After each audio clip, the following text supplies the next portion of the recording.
President Trump. You don't hear about this much in the mainstream. Actually, the mainstream says he was dissed when he came back to New York City. The opposite happened. A beautiful, basically spontaneous parade right outside of Trump Tower. And Donald Trump Jr. just a little while ago wanted everybody to know that the president did see this wonderful display. I pointed it out to my father. He was on a phone call, and he walked over to check it out. And so he's aware of what you guys are doing. We appreciate it. It's very nice. And there were stories that when President Trump came back to New York, there was nobody there, one person on a corner, that kind of thing. No, it was a great big parade, and the president saw it, and it's very nice. You know, basically, whenever Donald Trump does anything, I think it's news. I really do. And since he's not tweeting all the time, when he puts out a statement, it's a big deal. He put out another one. This came out last night, but I think it's worthy of reading right now. No more money for rhinos. Republicans in name only, of course. They do nothing but hurt the Republican Party and our great voting base. They will never lead us to greatness. Send your donation to Save America PAC at DonaldJTrump.com. We will bring it all back stronger than ever before. All right, if you're not going to let him tweet when he puts out a statement, I'm going to put it out on TV right away. All right. So in the meantime, remember, this is my message. Never trust them. Never, ever trust them. They have been so dishonest with us, not only right now as they govern, but while Donald Trump governed. They sabotaged him. They undermined him. You know, the Russia hoax thing, they'd like us to forget that, but it was a crime against President Trump and against all of us because it deprived us of a full-time president because he had to deal with all this stuff. There's a great movie that I just found out about, and I highly recommend it. It's called The Plot Against the President. You can get it on Amazon. You know, the Russia stuff gets confusing. This spells it out very nicely. A political dirty trick is being carried out by our intelligence community. Honestly, none of us really know, sort of holistically, what to think about this dossier. They went into Congress. They said, there's nothing here. Doesn't matter.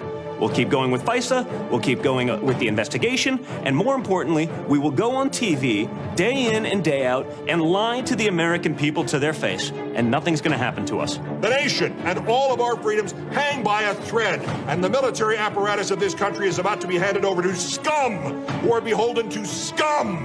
Russian scum. We had not one person claim that they had or had seen evidence of Trump colluding with the Russians. Isn't that wild? They did. They lied to our face time and time again. Donald Trump was he was exonerated by the Mueller report. Check out this film. It's a documentary, The Plot Against the President, from Amazon. I highly recommend it. If you've ever been confused by that whole Russia hoax thing, it spells it out very well. But the plot against the president was waged not just by the intelligence community and Democrats, also by some prominent Republicans. Yeah, they were in the mix too. The Lincoln Project. Listen to this from Steve Schmidt. He was one of the head Lincoln Project guys, very loyal to Dick Cheney and to George W. Bush. Here he is spelling out how he personally sabotaged not Donald Trump, but the people who went to work for us, for our country, who wanted to serve in the administration. Watch this. We had a psychological profile of Donald Trump. We had psychological profiles of Donald Trump's team. We analyzed the organization. We understood the fissures in it. We knew where the factions were. And we did everything we could to antagonize him, to destabilize him. We did everything we could to cause chaos within his organization. We take some pride because I think that we're one of the first groups that really hurt him over the last 5 years politically by turning and attacking him. He's proud of sowing chaos within his organization. Well, for the past 4 years, his organization was our organization, the White House, the United States government. And yeah, he succeeded in sowing chaos in huge portions of the government. Thanks a lot. You hurt America. You hurt America. Meanwhile, Joe Biden is hurting America every day. I don't know where his heart is, but the new attitude regarding immigration, it's not only hurting Americans, it's hurting some of these poor people who want to come here, who should be allowed to come here legally through the appropriate channels. A lot of these folks are very, very hardworking, but there's chaos at the border. Take a look at these numbers, by the way. President Trump was fixing this problem. It's getting worse under Joe Biden. Unaccompanied minors in custody back in 2019, there were 2,600. Today, under Joe Biden, 3,200. And they don't acknowledge that they have a crisis on their hands. They're calling this just a challenge, just a challenge. You know what also bothered me a lot about what the Democrats would say about our president? A xenophobe. Remember that nonsense? A man who married 2 women from foreign countries. And take a look at this, if you would, please. All these folks during the Republican National Convention becoming citizens. Take this full. I thought it was very beautiful. And there they are, from Ghana, from Sudan. I think there's someone from India. Just a remarkable moment. Becoming citizens legally. That's what it was all about. For some reason, not with this administration. You know, about the worst thing you can say about somebody now is that you're a racist. It's a bad thing to be, but they're so wild and casual in applying it. Calling the Wuhan virus the China virus, the country where it originated, does that make you a racist? They say when Donald Trump said it, it made him a racist. They were talking about that this morning on MSNBC. It's crazy that in 2021, we could watch, and we just saw this a couple weeks ago in Florida, a former president of the United States used the word China virus, which to people like me, by the way, it's racist. Let's just be very clear about that. And watch a bunch of white male Republicans stand there and give a standing ovation and cheer when he uses that. To people who look like me, you're putting a target on our back. There are plenty of people of all kinds of races who call it the China virus. Nothing against you, sir. But I wonder, he said white male with quite a lot of edge, didn't he? There's something there. Perhaps he has a problem with people who don't look like him. More from today's news. This environment of hate has to end top down. And the one positive thing is President Joe Biden, unlike Trump, has passed an executive order on January 26th condemning xenophobia and anti-Asian discrimination. The environment of hate, I think, quite clearly is coming from the left.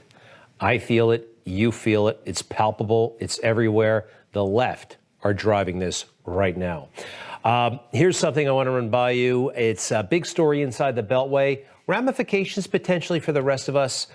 It's small, but it is significant at the same time. Have you ever heard of Alexi McCammond? Probably not. There she is, the it girl of the Beltway. She was with Axios for a long time, and she's the brand new editor-in-chief, potentially, of Teen Vogue. I know, Teen Vogue, right? Anyway, here's the deal. She fits all the boxes in this day and age. Yeah, she's only 27, but woman of color, and went to a good school and has a couple of years of journalism under her belt, and yeah, fits the bill, except for this, racist tweets. Now, this cancels out all kinds of people all the time, but let's see. Over the years, she tweeted this: outdone by Asian, what's new? She had a beef with Asians back when she was in college. Now Googling how to not wake up with swollen Asian eyes. Okay. And how about this one? Give me a 2 out of 10 on my chem problem. Talking about chemistry class, I think. Cross out all of my work and don't explain what I did wrong. Thanks a lot, stupid Asian teaching assistant. You're great. That's from 2011. Okay, 2011.